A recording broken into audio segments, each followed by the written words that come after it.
사도행전 9장 17절부터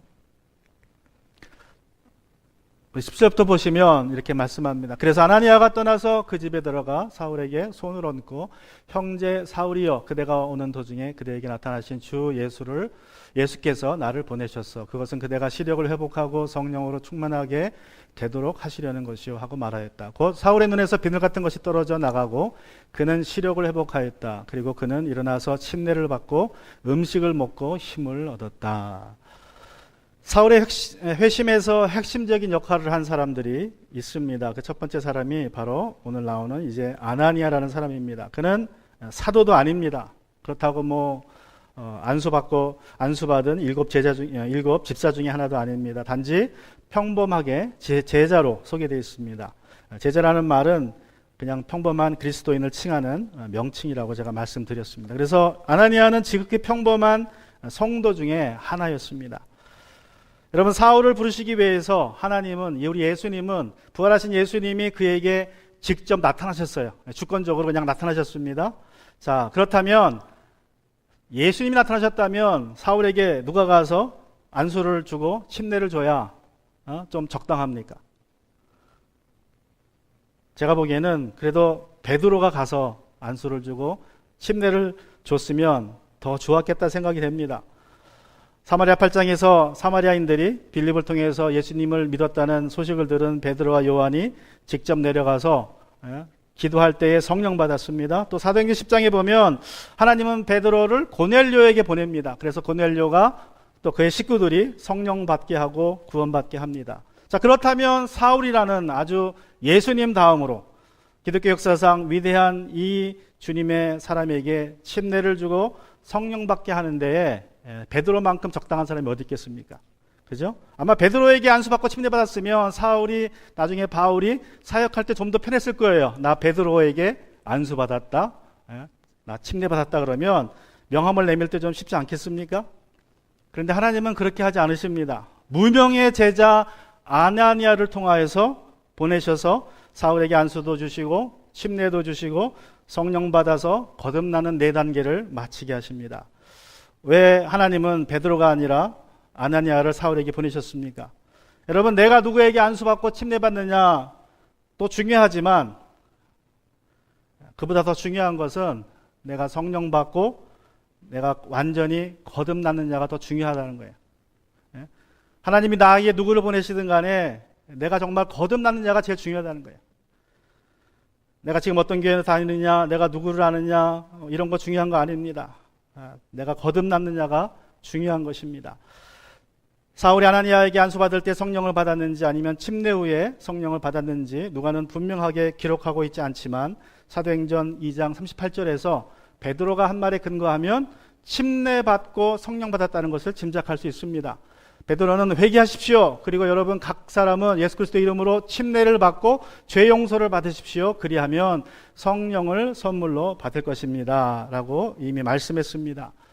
또 오순절에 120명의 사도들이, 또 8장에서 사마리아인들이, 또 10장에서 고넬료와 그의 식구들이, 19장에서 에베소의 제자들이 이제 성령 받은 증거로 방언하고 예언하고 또 찬양하는 것을 우리가 보게 됩니다. 그런데 사울에게는 그가 성령 받은 후에 그런 증거들이 나타났다는 기록은 없습니다. 또 사도행전 6장에도 보면 빌립이 에티오피아의 네시아에게 침례를 주었을 때에도 이러한 예언이나 방언이나 찬양 같은 그러한 증거가 나타나지 않고 단지 그가 기쁨에 차서 돌아갔다라고 기록되어 있습니다. 여기서 우리는 방언과 예언, 찬양이 성령 받았다는 유일한 증거는 아니고 여러 증거들 중에 그래도 자주 나타나는 증거 중에 하나라는 것을 우리가 알 수 있습니다. 성령을 받았다는 것이 방언이나 예언이나 찬양이 터져나오는 그러한 명확한 증거로 나타나기도 하지만 에티오피아의 네시처럼 성령의 열매 중에 하나인 기쁨이 충만한 것으로, 그러니까 이거는 주체할 수 없는 기쁨이죠. 이거는 내가 만드는 기쁨이 아니기 때문에, 환경이 주는 기쁨이 아니기 때문에 자기가 주체할 수 없는 기쁨이 충만하게 나타난다는 거예요. 사울의 경우에는 담대함으로 나타납니다. 9장 17절에 보시면 나중에 바나바가 이제 한 말인데, 사울이 다마스쿠스에서 예수님의 이름으로 담대히 말한 일을 그들에게 이야기해 주었다. 그래서 사울에게는 성령을 받았다는, 성령으로 침례받았다는 그 증거가 믿음의 담대함으로 나타났어요. 믿음의 담대함. 목숨 걸고 주님을 증거하는 담대함으로 나타났습니다. 또 고린도전서 14장 18절에 보시면 사울이 나는 여러분 가운데 누구보다 더 많이 방언을 말할 수 있음을 하나님께 감사합니다 라고 증언한 거 보면, 나중에라도 아니면 그 침례 받았을 때 성령을 통해서 방언의 은사를 받았다는 것도 우리가 알 수 있습니다. 중요한 것은 방언이 성령 받은 유일한 증거라고 말하는 것, 또 더 나아가서 방언이 구원받은 유일한 증거라고 말하는 것은 성경적이지 않습니다. 또 사울이 사도도 아니고 집사도 아닌 아나니아에게 안수받고 침례받았다는 사실을 우리가 주목해야 됩니다. 오늘날 교회가 제도화되어서 침례는 반드시 목회자에게, 성직자에게 받아야 한다고 생각하는 사람들이 많습니다. 그러나 성경은 먼저 거듭난 사람이 상황에 따라서 침례도 줄 수 있다는 것을 분명히 합니다. 물론 지금은 목회자가 있으니까 목회자가 옆에 있다면 그 목회자에게 가서 침례받는 것이 옳습니다. 그러나 목회자가 없는 선교지라면 또는 북한과 같은 공개적으로 신앙생활 할 수 없는 곳이라면 먼저 믿은 사람이 침례 주는 것도 우리가 문제시하지 말아야 한다고 저는 생각합니다. 한국의 옛날에 시골 교회에 전도사님들이 담임할 때에는 그런 경우도 있었다 그래요. 목사님이 안 계시니까 교인들 예수 믿게 되었는데 세례나 침례를 줘야 되는데 그걸 못 주고 있는 거예요. 그래서 이유 목사님을 불러가지고 침례를 주기도 했다는 그러한 이야기들이 있고, 또 선교사님들이 처음 들어왔을 때에도 우리 한국은 선교의 특이해서 선교사님들이 오기 전에 성경이 먼저 들어왔습니다. 번역된 성경이. 그래서 그 성경을 읽고 예수 믿는 분들이 많이 생겼어요, 북한에. 그래서 그분들이 성경 읽고 예수 믿었는데 고민하다가 내가 이제 예수 믿었으니까 침례 받아야 되는데 하는데 아무도 없으니까 침례를 못 받은 경우도 있다가 선교사님들이 오셔서 초청해가지고 받은 그러한 기록도 있습니다. 물론 상황에 따라 그럴 수도 있지만, 그러나 성경이 말하는 것은 먼저 거듭난 사람이 침례도 줄 수 있다. 단지 지금 시대적 상황이 목회자가 있으니까 질서를 위해서 목회자에게 받는 것이 좋다라는 것을 제가 말씀드립니다. 그런데 앞으로 종말의 때가 가까워질수록 대다수의 교회와 목회자들이 동성연애를 인정하거나 종교 통합을 주장하게 될 것입니다. 그런 성직자에게 침례를 받기보다는 그냥 다른 성도한테 침례받는 게 나을 때가, 오를 때가 곧 올 것입니다. 이것이 핵심이에요. 앞으로 곧 그럴 때가 옵니다. 그러면 성직자라도 내가 누구 성직자에게, 목사님에게 침례받는 것, 그것보다 더 중요한 건 정말 올바로 서 있는 믿음의 사람에게 침례받는 것이 중요할 때가 온다는 것입니다. 아나니아에게 안수를 받은 사울의 눈에서 이제 비늘 같은 것이 떨어졌다고 18절은 말씀합니다. 여러분, 우리가 햇빛에 오래 노출되면 눈이 백내장이 생긴다 그러죠. 그래서 플로리다에 백내장이 많고 나이 드신 분들이 백내장이 많은 이유가 오랜 시간을 이제 햇빛에 노출되다 보니까 백내장이 생깁니다. 그런데 이 사울은 일시적으로 햇빛보다 강한 빛이 내리쬐면서 예수님이 나타나니까 아마 그 눈에 좀 충격이 왔을 것 같아요. 그래서 순식간에 눈이 멀어버렸고 이상이 생겼습니다. 갈라디아 4장 13절 15절에 보시면 사울이, 나중에 바울이 이렇게 말합니다. 그리고 여러분이 아시는 바와 같이 내가 여러분에게 처음으로 복음을 전하게 된 것은 내 육체가 병든 것이 그 계기가 되었습니다. 자, 갈라디아를 지나가다가 복음을 전하게 됐는데 그 이유가 병들어 아파서 누워있다가 사람들이 찾아왔는데 복음을 전했다는 이야기입니다. 그런데 그 내 육체가 병든 것이 무엇이냐? 15절에 보시면 여러분이 할 수만 있다면 여러분의 눈이라도 빼어서 내게 주었을 것입니다. 그러니까 이 말에 근거해서 우리가 추측할 수 있는 것은 사도 바울이 굉장히 눈병이 걸려서 눈이 아파가지고 갈라디아에서 쉬고 있는데 갈라디아 사람들 만나서 복음을 전해가지고 그 복음을 받은 사람들이 어떻게 한 거예요? 동정심이 생겨서 자기들의 눈이라도 빼서 사울에게 주고 싶은 마음이 있었다는 거죠. 즉 이걸 추측해 볼 때에는 눈병이 굉장히 심했구나라는 것을 우리가 알 수 있습니다. 얼마나 심했느냐? 고린도후서 12장 7절에 보면 내 몸의 가시라고 생각을 했어요. 그래서 많은 사람들이 내 몸의 가시가 간질이라고도 얘기하고 여러 가지로 얘기하지만 이 여러 가지 정황을 볼 때에 눈병일 수도 있어요. 예수님을 만난 이후에 생긴 부작용. 눈에 그런 뭔가가 생겨가지고 고생했다는 것을 우리가 짐작해 볼 수 있습니다.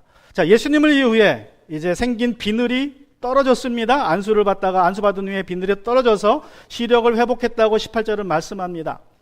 사울이 예수님을 만난 이후에 보게 되었던 영적인 첫 번째 진리, 우리가 이전에 나눴던 것 첫 번째 진리가 바로 예수님의 교회의 몸이라는 것이었죠. 교회가 예수님의 몸이다.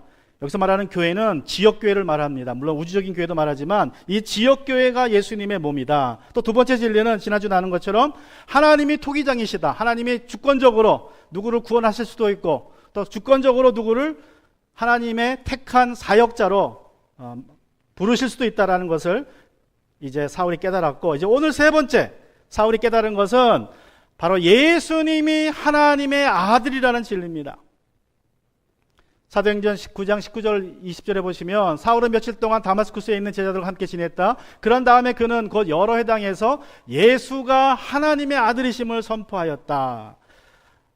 사울이 선포한 예수님이 하나님의 아들이라는 것입니다. 여러분, 사울은 예수님이 메시아가 나사렛이라는 깡촌, 구약 성경에는 한 번도 나오지 않는 그 나사렛이라는 깡촌에서 출신이라는 것을 받아들일 수 없었습니다. 더구나 그 깡촌 출신의 예수가 로마인들의 손에 십자가의 처형을 당해 죽었다는 것을 받아들일 수가 없었어요. 그래가지고 그렇게 기독교인들을 핍박한 겁니다. 어떻게 나사렛 메시아가 나오느냐, 어떻게 메시아가 십자가에 달려 죽느냐, 이 말도 안 되는 걸 전하는 사람들하고 그리스도인들을 핍박한 것입니다. 더더구나 또 어떤 얘기를 해요? 그리스도인들이 예수님이 죽었다가 사흘 다시 부활했다 그러니까 새빨간 거짓말처럼 들려가지고 그래서 예수님의 제자들을 핍박한 것입니다. 고린도전서 1장 18절에 보면 그 이유를 말하고 있어요. 십자가의 말씀이 멸망할 자들에게는 어리석은 것이지만, 그러니까 처음에 사도 바울 또는 사울이 느낀 것은 십자가의 도는 도대체 자기가 이해할 수 없는 어리석은 것이었기 때문에 십자가의 도를 믿는 사람들을 죽기까지 핍박한 것입니다. 그러나 그날 다마스쿠스로 가는 길에서 예수님을 만난 이후에 그는 예수님이 하나님의 아들이라는 사실을 부인할 수 없게 되었습니다. 여러분, 예수님이 하나님의 아들이라는 그러한 선포에는 다음 세 가지의 의미가 있습니다. 첫 번째는 예수님은 하나님께 완벽하게 순종하셨다는 뜻이에요. 죽기까지 완벽하게 순종하셨다. 두 번째는 예수님은 하나님을 온전하게 드러내셨다. 예수님은 하나님이 어떤 분이라는 것을 우리가 볼 수 있게 드러내신 분이라는 뜻입니다. 또 세 번째는 예수님은 하나님의 완전한 대리자다. 예수님이 하나님 맡겨주신 그 일을 다 행하신 분이라는 뜻이고 하나님의 전권을 가지고 있던 분이라는 뜻입니다. 여러분, 우리가 죄를 회개하고 주 예수를 믿고 또 침례받고 성령 받으면 하나님의 자녀로 거듭납니다. 그러죠? 여러분, 하나님의 자녀가 됩니다. 다시 말하면 예수님처럼 하나님의 아들, 딸이 된다는 거예요. 자, 그건 무슨 뜻입니까? 저것이 그대로 우리에게 들어온다는 거예요. 여러분이 거듭나서 하나님의 아들이 되면, 딸이 되면 예수님처럼 하나님께 완벽하게 순종해야 하고 또 하나님을 온전히 드러내는 삶을 살아야 하고 하나님의 완전한 대리자로 이 땅에 살아야 한다는 뜻이 바로 우리가 거듭났다는 것입니다. 우리가 이 사실을 기억하고 사셔야 돼요. 거듭나는 것은 단지 그냥 천국 가기 위한 티켓이 아닙니다. 이 세상 살면서 순종하고 하나님을 드러내고 하나님의 뜻대로 사는 것이 거듭난 사람의 삶이고 인생이어야 한다는 것입니다. 이것이 우리의 사명입니다. 사울은 곧바로 다마스쿠스의 회당을 돌아다니면서 예수님이 하나님의 아들이심을 선포했습니다.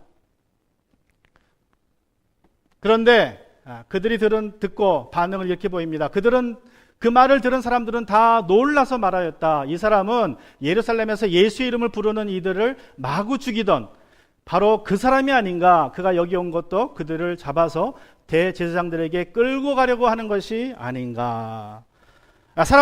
유대인들이 다마스쿠스에서 사울이 설교하는 것을 보고 아리까리해졌어요. 저 사람이 많은 사람을 잡아 죽였는데 왜 여기 와서는 예수를 전파할까? 혹시라도 숨은 제자들을 찾아내서 더 잡아가려고 그런 것이 아닐까? 그러나 사울은 어떻게 합니까? 사람들이 아리까리할 때 22절 보시면 그러나 사울은 더욱더 능력을 얻어서 예수가 그리스도이심을 증명하면서 다마스쿠에 사는 유대 사람들을 당황케 하였다. 자, 사람들이 이상하게 쳐다보니까 더욱더 능력으로 예수가 그리스도라는 것을 증명했다고 합니다. 증명했다는 말은요, 구약의 구절들을 모아서 예수님이 메시아라는 것을 보여줬다는 거예요. 구약 성경을 인용하면서. 그런 뜻입니다. 여러분, 예수님도 설교하실 때 출애굽기나 신명기나 이사야나 시편을 자주 인용하셨는데, 신약에서 가장 많이 인용된 구약 성경이 시편 110편 1절입니다. 어떤 구절이냐면, 내 주님께서 내 주께 말씀하기를 내가 너의 원수들을 너의 발판이 되게 하기까지 너는 내 오른쪽에 앉아 있어라 하셨습니다. 그리고 시편 118편도 신약에서 많이 인용이 됐고요. 또 여러분 기억하시는 구약 어떤 성경이 있을까요? 우리가 잘 아는 이사야 53편도 신약에서 많이 인용이 됐습니다. 이런 말씀을 들어가면서 예수님이 하나님의 아들이라는 것을 전한 것입니다. 자, 예수님을 핍박하러 온 사울이 예수님이 하나님의 아들이라는 것을 전하는 모습을 본 유대 사람들이 당황합니다. 그리고 어떻게 합니까? 저 사람이 확실히 저게 미쳤다 생각하면서 이제 23절에 보시면 여러 날이 지나서 유대 사람들이 사울을 죽이기로 모여하였다. 유대 사람들이 이제 사울을 잡아 죽이기로 결정을 내렸습니다. 여러분, 이것은 이제 첫 번째 사울의 고난의 시작입니다. 이외에도 사도행전에서 3번 더 사울은 암살 위협을 받습니다. 나중에 29절에서도 암살 위협을 받고요. 또 20장에서도 또 23장에서도 계속해서 목숨이 위태롭게 되는 그러한 어려운 환경에 빠집니다. 자, 24절 25절 어떤 일이 벌어집니까? 자, 그들의 음모가 사울에게 알려졌다. 자, 사람들이 널 죽이려고 그런다. 어떻게 합니까? 그들은 사울을 죽이려고 밤낮으로 모든 성문을 지키고 있었다. 자, 성으로 들어가는 문들을 밤낮을 지키면서 사울을 지나가면 잡으려고 하는 거예요. 잡아 죽이려고 하는 것입니다. 그러나 그의 제자들이 밤에 사울을 광주리에 담아서 성 바깥으로 달아내렸다. 여러분, 중동에서는 성벽 위에 집을 짓습니다. 그게 아마 중동 지역의 특색인 것 같아요. 라합도 그랬죠. 라합도 성벽 위에 집이 있었죠. 자, 아마도 이 다마스쿠스 성벽 위에 살고 있었던 제자가 있었던 것 같습니다. 그 제자의 집에서 창문을 통하여 큰 광주리를 타고 사울이 내려와 다마스쿠스에서 도망칩니다. 그리고 26절에서 누가는 이렇게 기록합니다. 사울이 예루살렘에 이르러서 거기에 있는 제자들과 어울리고 했으나 그들은 사울이 제자라는 사실을 믿을 수가 없어서 모두들 그를 두려워하였다. 자, 다마스쿠스에서 도망친 사울이 예루살렘으로 바로 간 것처럼 누가는 기록하고 있습니다. 그런데 갈라디아서 1장 17절 18절에 보시면 사울이 직접 이렇게 증언합니다. 또 나보다 먼저 사도가 된 사람들을 만나려고 예루살렘으로 올라가지도 않았습니다. 자, 예수님 만나고 예루살렘으로 가지 않았다는 거예요. 나는 곧바로 아라비아로 들어갔다가, 아라비아는 지금의 사우디아라비아입니다. 갔다가 다마스쿠스로 되돌아왔습니다. 그러니까 처음에 예수님 만나서 다마스쿠스로 갔다가 아라비아로 갔다가 다시 다마스쿠스로 왔다는 소리죠. 그 18절에 3년 뒤에 나는 게바를 만나려고 예루살렘으로 올라갔습니다. 자, 다마스쿠스에 최소한 3년을 보냈다는 거예요. 그리고 나는 그와 함께 보름 동안 지냈습니다. 자, 이 말씀에 근거하면 예루살렘에 곧바로 올라간 게 아니라 다마스쿠스에 있다가 아라비아로 도망쳤다가 그리고 이제 다시 다마스쿠스 돌아왔다가 그리고 예루살렘으로 올라갔다는 것을 우리가 알 수 있습니다. 문제는 22절과 23절 사이느냐 아니면 25절과 6절 사이에서 그 사건이 벌어졌느냐, 아라비아로 간 일이 벌어진 것이냐라는 것을 우리가 생각해 봐야 됩니다. 저는 개인적으로 여러분 성경의 9장 22절과 3절 사이에서 이제 사울이 아라비아로 갔다고 생각을 합니다. 왜냐하면 25절에 보면 이런 표현이 있죠. 25절에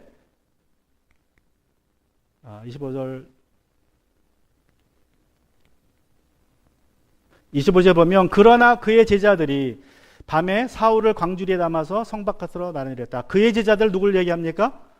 그의 제자들? 사울의 제자들을 얘기해요. 그러니까 사울이 벌써 제자가 생겼다는 말은 제자들과 오랫동안 있었다는 소리죠. 제자 훈련할 정도면. 그러니까 아마도 이것은 아라비아 갔다가 돌아온 이후에 시간을 좀 보냈다라는 것을 우리가 생각해 볼 수 있습니다. 그래서 22절과 23절 사이에서 아라비아로 갔다가 다시 돌아와서 사역을 하면서 거기서 이제 복음을 전했고 사람들에게 이제 위협을 당했다는 것입니다. 자, 사울은 어쩔 수 없어서 그러니까 이제 23절의 말씀에서 여러분이 나오는 여러 날이 지나서라는 표현은 그 여러 날이 3년이 될 수 있다는 얘기예요. 1000일. 자, 3년간 아라비아에서 영적인 수련회, 이제 수련회에 갔다, 개인적인 수련회에 갔다가 말씀이 더 강력해서 돌아왔습니다. 그러자 유대 사람들이 그를 잡아 죽이기로 결정한 거예요. 저 사람이 진짜 미쳤구나, 예수에게. 자, 그래서 어쩔 수 없이 다마스쿠 성을 빠져나옵니다. 그리고 이제 예루살렘으로 올라갑니다. 3년이 지난 후에 예루살렘에 올라갔는데, 그럼에도 불구하고 예루살렘에 있는 제자들은 뭐라 그래요? 저 사울이 우리를 잡아 죽이려고 왔나 보다. 그렇게 생각하는 거예요, 여전히. 그래서 사울과 만나주지 않습니다. 다 도망가요. 3년이 지났는데 그만큼 사울이 무서운 존재였어요. 악명 높은 존재였습니다. 자, 그러자 어떤 일이 벌어집니까? 26절, 사울이 예루살렘에 이르러서 거기에 있는 제자들과 어울리려고 하였으나 그들은 사울의 제자라는 사실을 믿을 수가 없어서 모두들 그를 두려워하였다. 3년 동안 잊혀지지 않았습니다. 자, 그래서 어떻게 합니까? 27절 보면 그러나 바나바는 사울을 맞아들여 사울에게 데려가서 사울의 길에서 주님을 본 일과 주님께서 그에게 말씀하신 일과 사울이 다마스쿠스에서 예수의 이름으로 담대히 말한 일을 그들에게 일러 이야기해 주었다. 그래서 사울은 제자들과 함께 지내면서 예루살렘을 자유로이 드나들며 주님의 이름으로 담대하게 말하였고 그리스 말하는 유대 사람들과 말을 하고 토론을 하기도 하였다. 그러나 유대 사람들은 사울을 죽이려고 꾀하였다. 자, 다시 누가 등장합니까? 바나바라는 사람이 등장합니다. 바나바. 예루살렘 교회에서 이제 과부들이 어려울 때 자기 땅을 팔아서 헌금해서 과부를 도왔던 이 바나바가 사울의 후견인으로 자청하고 나서서 예루살렘 교회에 이 사울을 소개하고 이제 교제가 시작됩니다.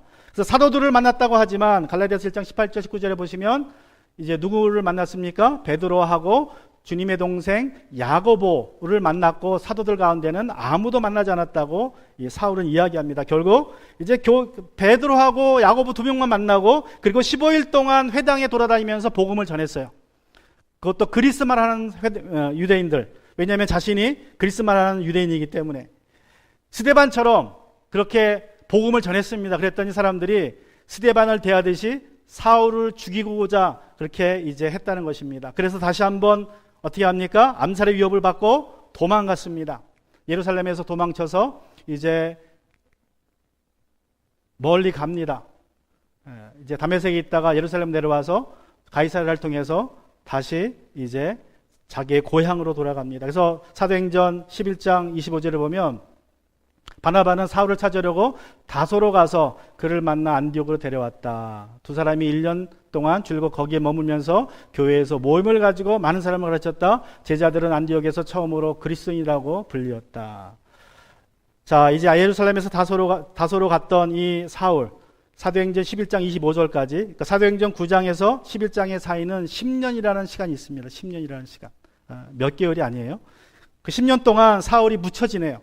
그런데 묻혀 지내던 그 사울을 다시 찾아가서 데리고 온 사람이 누굽니까? 바나바라는 사람. 그러니까 바나바는 예루살렘 교회에 사울을 소개해서 이제 본격적으로 사역을 시작하게 했던 사람 중에 하나고, 또 이제 다소에서 묻혀 지내던 사울을 찾아가서 그를 안디옥 교회로 데려왔던 바로 그 사람입니다.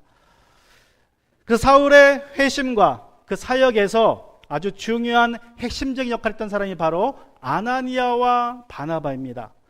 여러분, 우리에게는 사울과 같은 지도자가 필요합니다. 리더가 필요합니다. 그러나 또한 사울과 같은 사람을 세우기까지 수고한 이인자들도 필요하다는 것입니다. 아나니아와 바나바 같은 사람들도 필요합니다. 여러분, 세상은 이인자들을 기억하지 않습니다. 관심이 없습니다. 그들은 1인자만 기억해요. 우리는 다 그렇습니다. 네. 여러분, 존 스타우피츠, 존 이글랜, 에드워드 킴볼, 모르드케이 햄, 셔울 에리, 들어본 것 같지만 굉장히 낯설은 이름들이죠. 저 사람들이 어떤 일을 했습니까? 여러분, 저분들이 없었다면, 존 스타우피츠가 없었다면 우리는 마틴 루터가 없습니다. 저분이 마틴 루터를 예수님께 인도한 사람이에요. 종교개혁자 마틴 루터. 존 이글랜이라는 분이 하나님의 그 황금입이라고 불리는 찰스 스펄전 목사님을 주님께 인도했던 사람입니다. 에드워드 킴벌이 D.L. 무디의 영적인 멘토입니다. 또 모르드케이 함이라는 분이 빌리그레암 목사님을 예수님께 인도한 분이에요. 샤우드 에디라는 분은 이승만 대통령이 젊었을 때 한성 감옥에 있을 때에 성경을 전해줘서 예수님을 소개한 분입니다. 여러분, 우리가 1인자는 알아도 1인자를 만드는 사람을 잘 모릅니다. 그러나 아나니아가 주님의 명령에 순종해서 사울을 찾아가서 안수 주고 침례 주었기에 사울이 거듭나는 과정을 마칠 수 있었고, 또 바나바가 있었기에 사울이 주님의 택한 그릇으로 귀히 쓰임받을 수 있었습니다. 그런데 한 가지 재미있는 것은 아나니아와 바나바가 둘 다 하나님께 쓰임받아서 사울을 도왔지만 그들이 사울을 돕게 되는 그 경위는 좀 달랐습니다. 아나니아는 어떻게 사울을 찾아갑니까? 어떤 이유로? 하나님이 기도하는데 환상적이 나타났죠. 그래가지고 아나니아야 가서 사울에게 가서 안수 좀 해줘라. 가서 좀 침례를 주고 성령 받게 해라. 근데 가기 싫다고 하다가 결국 예수님의 말씀을 듣고 가서 이제 사울을 만나 사울을 도와준 사람이고, 바나바는 어떻습니까? 바나바는 환상 봤다는 기록이 없어요. 한 번도 그런 기록이 없습니다. 그냥 사울을 찾아갔어요. 찾아가서 자기가 어떻게 한 겁니다. 다시 말하면 이 바나바는 환상을 보고 이렇게 움직이는 사람이 아니라 어떤 영적인 직감을 통해서 하나님의 뜻을 깨달아 움직인 사람이었어요. 아나니아는 환상을 통해서 움직인 사람이고. 그래서 주님이 일하는 방식이 두 가지라는 것을 우리가 알 수 있습니다. 아나니아처럼 환상을 통해서 우리가 지시함 받을 수도 있고, 아니면 바나바처럼 기도하는 중에 말씀 있는 중에 어떤 직감적으로 하나님의 그러한 음성을 깨달아서 일하는 방식이 있다는 것입니다. 어떤 사람들은 아나니아의 방식이 더 영적인 것처럼 느껴질 수 있겠지만, 여러분, 주님의 인도하심의 방법은 중요하지 않습니다. 그보다 중요한 건 순종이에요. 순종. 하나님이 나에게 환상을 보여주셨던, 나에게 어떤 느낌을 주셨던 간에 내가 순종해야 하나님의 뜻이 성취되는 것입니다. 여러분은 어떤 타입이십니까? 아나니아 타입이십니까? 아니면 바나바 타입이십니까? 중요한 건 여러분의 순종입니다. 내가 순종해야 누군가가 구원받고, 내가 순종해야 누군가가 쓰임받고, 내가 순종해야 누군가가 1인자로 쓰임받을 수 있다는 사실을 여러분 기억하시길 바랍니다. 세상 사람들은 1인자가 되기 원합니다. 그러나 우리 그리스도인들은 1인자가 되느냐 2인자가 되느냐가 중요한 게 아니라 우리를 향한 하나님의 뜻이 무엇이냐를 알고 거기에 순종하는 것인 줄로 믿습니다. 내가 하나님께 귀히 쓰일 귀한 그릇이 될지, 평범하게 쓰일 그릇이 될지, 1인자로 쓰임받을 그러한 인물일지 2인자가 될 인물일지는 전적으로 하나님께 달려 있습니다. 하나님의 주권입니다. 그러나 한 가지 우리가 기억해야 될 것은, 하나님이 아무리 나를 귀한 그릇으로 빚으시려고 한다 하더라도 내가 준비되어 있지 않으면 하나님이 원하시는 그릇으로 우리를 빚을 수가 없어요. 하나님은 나를 빚습니다. 좋은 그릇, 아름다운 그릇으로 만들려고 빚는데, 백자가 되려고 빚고 있는데 자꾸 내가 그 하나님 원하는 틀이 안 나와요. 모양이. 토기장이가 이렇게 진흙을 만지는데 그 모양이 안 나오면 토기장이 어떻게 합니까? 마음에 안 들면 다시 팍 뭉쳐가지고 또 한번 시도하죠. 그러다 안 되면 또 어떻게 또 뭉치죠. 그러다 정 안 되면 그냥 백자 만들 진흙으로 그냥 토기를 만드는 거예요. 그거 누가 결정한 거예요? 그거는 하나님은 계획하셨지만 그 진흙이 질이 안 좋아서 백자가 못 되면, 결국 토기밖에 못 되면 누가 결정한 거예요? 그 일은 결국은 내가 결정한 겁니다. 내가. 그죠? 하나님은 나를 백자로 만들려고 그러는데 내 진흙 상태가 너무 알갱이가 많아요. 너무 불순물이 많아가지고 도저히 얇게 세울 수가 없어. 그러면 그냥 투박하게 토기를 만드신다는 거예요. 그러나 혹시라도 내가 백자든 토기든 간에 일단 만들어지면 제일 중요한 게 무엇입니까? 깨끗함이에요. 깨끗함. 그죠? 지난주 나눈 것처럼 하나님의 집에는 금그릇도 있고 은그릇도 있고 백자도 있고 청자도 있고 나무그릇도 있고 토기도 있습니다. 근데 하나님 쓰시는 그릇은 어떤 그릇이에요? 깨끗한 그릇입니다. 그래서 1차적으로 우리는 준비되어야 돼요. 그러나 혹시라도 내가 백자가 아니라 토기가 되었더라도 여러분, 내가 깨끗하면 하나님은 여전히 나를 귀히 쓰실 수 있다는 사실입니다. 나이로 볼 때, 여기 계신 분들 나이로 볼 때, 세상적으로 볼 때는 이미 우리가 어떤 그릇인지는 정해졌다고 볼 수 있어요. 이미 뭐 다 나이가 드셨으니까. 우리 오늘은 형제만 빼고, 젊으시니까. 그런데 성경을 생각해 보면 아브라함이 몇 세 부름 받습니까? 아브라함이 75세에 부름 받았어요.